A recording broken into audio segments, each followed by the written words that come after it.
தனியரசு நாங்க வந்து ரசிகர்கள் எல்லாம் தொண்டர்களா மாத்தியாச்சு, அரசியல் படுத்தியாச்சு, வாக்குச்சாவடிக்கு போய் ஓட்டு போட வேண்டியதுதான் பாக்கி, நாங்க ரெடியா விரல வச்சுட்டு வெயிட் பண்றாங்கன்றாரு. நீங்க என்ன சொல்லிட்டு இருக்கிறீங்க? இல்லம்மா, இப்ப முதல் ஒரே ஒரு கருத்துல மக்கள் நீதி மையத்தினுடைய தலைவர், மிக மூத்த கலைஞர், தேசிய அளவுல பல்வேறு விருதுகளை வாங்கிய மிகச்சிறந்த சமூக பற்றாளர், அரசியலாளர், கவிஞர், எழுத்தாளர், ஒரு பாடலாசிரியர், நடிகர் அப்படின்னு பல்வேறு உச்சத்தை தொட்ட மிகச்சிறந்த எழுத்தாளர், நடிகர் எல்லாம் வரிசையா சொல்றீங்க. சிறந்த அரசியல்வாதின்னு சொல்ல மாட்டீங்க. கமலஹாசன் சிறந்த தலைவர், சிறந்த அரசியல்வாதின்னு வரமாட்டேன் உங்களுக்கு. இல்ல, அரசியலாளர்னு சொல்லிட்டேமா.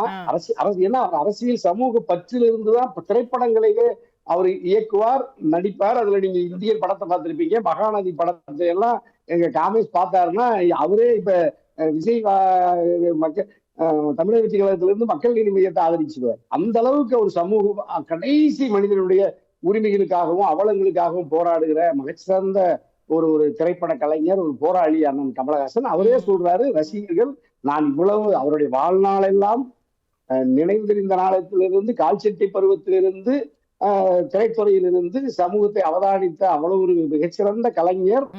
நான் தமிழ்நாட்டு மக்களால் அல்லது இந்திய நாட்டு மக்களால் பெரிதும் பாராட்டி செல்ல பிள்ளையாக இருந்த கமலஹாசனே மக்கள் நீதி மையத்தை துவக்கி அரசியலுக்கு வந்து வாக்கு கேட்கிற பொழுது வாக்குகள் எனக்கு பெருமளவு கிடைக்கவில்லை, நானே பின்தங்கி தான் இருக்கிறேங்கிறத அனுபவத்தில் உணர்ந்து கமலஹாசன் விஜய்க்கு ஒரு மறைமுகமா ஒரு மெசேஜ சொல்றாரு, ஒரு அட்வைஸ் தான் அது. அப்படி அது கூட அவர் நேரடியா சொல்லல. ஆனா காமேஸ்வரர் என்ன சொல்றாரு, அதாவது நடிகர்கள் எல்லாம் ரசிகர்கள் எல்லாம் வாக்காளர்களாக மாறிவிட மாட்டார்கள் அப்படிங்கிறதோட ஒட்டி கமலுக்கு நாங்க வந்து பதில் சொன்னோம் சொல்லிட்டு, இந்த முதல் ஒரு 8வது ஆண்டு துவக்க விழாவில் கமலஹாசன் பேசியதை தமிழக வெற்றி கழகம் தேவையில்லாமல் வழிந்து அண்ணன் கமலஹாசனை கண்டித்தது அல்லது தாக்கியது ஒட்டுமொத்த தமிழ்நாட்டு மக்களின் ஆதிரண்ணன் கமலஹாசன் அவர்களை நேசிக்கிற லட்சக்கணக்கான கோடிக்கணக்கான ரசிகர்களை, மக்கள் நீதி தொண்டர்களை தமிழக வெற்றி கழகத்துக்கு நேர் எதிராக நிறுத்தி இருக்கு. அப்படின்னா இப்ப இவங்க ஒரு மிகப்பெரிய வாக்காளர் தொகுப்பை தமிழக வெற்றி கழகத்தின் மீது ஓரளவு அபிமானம் இருந்தவர்கள் கூட இப்பொழுது தமிழக வெற்றி கழகம் ஒரு இயல்பான ஒரு சாதாரண அரசியல் கட்சி தான், இவர்கள் இவ்வளவு பெரிய உயர்ந்த நட்சத்திர அவங்களுக்கே பேக் ஃபயர் ஆக போகுது, திருப்பி அடிக்க போகுதுன்றீங்க. மிகப்பெரிய பேக் ஃபயர்மா. ஏமா விஜயோட ஒப்பிட்டா மலைக்கும் மடுவுக்குமான வேறுபாடு விஜயுடைய அரசியல் பயணம், அதாவது திரைத்துறை பயணமும் கலை பயணத்தோட கமலஹாசன் பார்த்தா இவ்வளவு பெரிய உயர்ந்த இடத்துல இருக்கக்கூடிய அண்ணன் கமலஹாசன். அவரை போய் இவர்கள் வலிந்து, இன்னும் சொல்ல போனா நேரடியா கமலஹாசன் எந்த இடத்துலயுமே விஜயை தாக்கல, தமிழக வெற்றி கழகத்தை தாக்கல. ஆனால் இவர்களாக வலிந்து இன்று ஒரு அறிக்கையை தந்து, ஆனா நல்ல வேளை இன்னைக்கு நம்முடைய தந்தி தொலைக்காட்சி இன்னைக்கு இந்த விவாதத்தை எடுத்துல ரொம்ப மகிழ்ச்சியுமா, எனக்கு ரொம்ப நான் அதுக்காக பாராட்டுறேன், வாழ்த்துறேன். ஏன்னா நீங்க ஒரு மிகச்சிறந்த ஒரு கலைஞர், 8வது ஆண்டு மக்கள் நீதி மையத்தினுடைய தன்னுடைய கருத்தை தன்னுடைய தொண்டர்களுக்கு, நாட்டு மக்களுக்கு தன்னுடைய அனுபவத்திலிருந்து ஒரு மிகச்சிறந்த கலைஞர் சொல்லுகிறார். தந்தைக்கும் மகனுக்குமான உறவு விஜய்க்குமான கமலுக்குமான உறவு. அப்புறம் கமலஹாசன் தான் விஜயை அரசியலுக்கு வர வேண்டும் என்று விரும்பி ஏற்கிறார். விஜய்க்கு திரைப்படத்துறையில் சில நெருக்கடிகள் வருகிற பொழுதெல்லாம் அண்ணன் கமலஹாசன் ஓடோடி சென்று விஜய்க்கு ஆதரவாக இருந்து விஜயை பாதுகாத்திருக்கிறார். எல்லா நிலைகளிலும் விஜய்க்கு துணையாக இருக்கிற அண்ணன் கமலஹாசனையே இவர்கள் எதிர்த்து கொண்டு மக்கள் நீதி மையத்தின் தொண்டர்களையும் அவருடைய கோடிக்கணக்கான ரசிகர்களையும் தமிழக வெற்றி கழகத்திற்கு எதிராக இவர்களாக நீங்க சேர்ந்திருக்கிற இடம் இன்னைக்கு அப்படி இருக்குது அப்படின்றாங்க. எப்படியும் அவங்க தொண்டர்கள் எங்களுக்கு ஓட்டு போட போறது இல்லையா, அவங்க தான் திமுகவோட சேர்ந்துட்டாங்களே அப்படின்றாங்க. அப்படின்னா அது சரிதான். இப்ப நான் அப்படி பாக்குறப்ப இவங்க என்ன சொல்றாங்கன்னா, நீங்க வந்து தொலைக்காட்சி பெட்டியை உடைத்து ஊழலுக்கு எதிராக போராடியவர்கள் இன்று நீங்கள் அறிவாலயத்தை கலந்து பேசி அறிக்கை விடுகிறீர்கள் என்று சொல்லுகிற தமிழக வெற்றி கழகத்தை பார்த்து கேட்கிறேன். நீங்கள் சேலத்தில் ஏடிஎம்கே அல்லது அதிமுக ராயப்பேட்டை அலுவலகத்தில் கலந்து பேசி அண்ணா திராவிட முன்னேற்ற கழகத்தை பற்றியோ அல்லது எடப்பாடியுடைய அரசியலுடைய எல்லா வகையான குறைபாடுகள் குறித்து விஜய் தமிழக வெற்றி கழகம் எப்பொழுது வாய் திறந்து பேசி இருக்கிறது? நீங்கள் பாஜகவோடு உருவகமாக கைகோர்த்து கொண்டு பாஜகவை, ஒன்றிய அரசை நீங்கள் எதிர்ப்பதில்லை. ஒரு புறம் தமிழக வெற்றி கழகம் மொழியில கூட எதிர்த்திருக்கிறாருங்க, மும்மொழியில கூட எதிர்த்திருக்கிறாரு.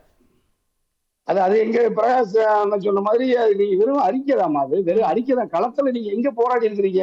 அதுல கூட எங்க தமிழக வெற்றி கழகத்துல விஜய் 45 நிமிடங்கள் தான் மொத்தம் அவருடைய வாழ்நாளிலேயே அரசியல் பேசியிருக்கிறார். அந்த 45 நிமிடமும் அவராக சுயமாக பேசல. கடைசி நேரத்துல ஒரு துண்டு சீட்ல இருந்து எழுதி யாராவது கொடுத்திருப்பாங்க, அதை பேசுறாரு. பரந்தூர் விமான நிலையத்திலயும் அப்படித்தான் பேசினாரு, மாநாட்டிலையும் அப்படித்தான் பேசினாரு, நீங்க நூல் வெளியீட்டு விழாவிலேயே அதை தான் பேசினார். அப்படி தமிழக வெற்றி கழகத்தில் விஜய் தனிப்பட்ட ஒரு குடும்பஸ்தராக, ஒரு கலைஞராக, நடிகராக நம்ம ஏற்கிறோம். ஆனா நல்லவர் தான்.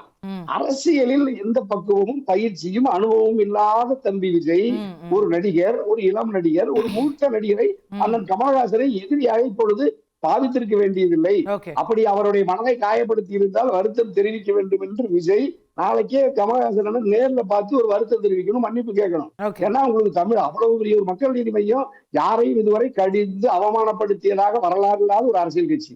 கமலஹாசன் மிகுந்த பண்புள்ளவர், நாகரிகம் உள்ளவர், எதிரியை கூட கடுமையான சொற்களால் தாக்க மாட்டார், கருத்தியலாளர், மிகச்சிறந்த சிந்தனையாளர். வாழ்நாள் எல்லாம் அவர் எந்த கருத்தை பின்பற்றுகிறாரோ அந்த கருத்தின்படி வாழ்வார். ஆனா விஜய்க்கு எந்த கருத்தில் இதுவரைக்கும் பற்று இருக்கு? மதமா, சாதியா, வர்க்கமா, எதுலயும் மத மொழியா, இனமான எதுலயும் பற்றுறுதி இல்லாத விஜயை எப்படி தமிழ்நாட்டு மக்கள் ஆதரிப்பார்கள்? ஆகவே தமிழக வெற்றி கழகத்தை ஆதரிக்கிற ரசிகர்கள் கட்டாயமாக வாக்காளர்களாக மாற மாட்டார்கள் அப்படிங்கிறதான் நான் முதல் சுற்றுல பதிவு செய்யறேன். ஓகே, கேட்போம் திருகாமேஷ். அண்ணா விஜய் அண்ணா அரசியலுக்கு வரும்போது அவர் சொன்ன முதல் வார்த்தை, ஒரு நடிகன் அரசியலுக்கு வரதை நான் விரும்பவில்லை, அது தவறான ஒரு முன்னோட்டத்தை உண்டாக்கும் அப்படி இப்படின்னு நிறையா முட்டுக்கட்டி பல பேச்சுகள் டிபேட் நான் அண்ணனும் பேசியிருக்கோம். இன்னைக்கு என்னன்னு தெரில, கமல் சாருக்கு சும்மா அப்படியே எட்டு கட்டி பேசிட்டு இருக்காரு. கேட்டால் மக்கள்லாம் சிரிச்சிட்டு இருக்காங்க அப்படின்றாரு. ஆனால் அதுதான் வள்ளுவன் சொல்லியிருக்கான், பல்லார் முனியப்ப பயனிலா சொல்லுவார் எல்லாரும் எல்லப்படும்னு. இது அண்ணனுக்கு பொருந்தும் நினைக்கிறேன். First point. அடுத்த பாயிண்ட்டுக்கு வரேன். கமல் சார் மாதிரி ஒரு நேர்மையாக யாரையும் அசிங்கப்படுத்தி பேசாத அப்படின்னு சொல்லியிருக்காரு.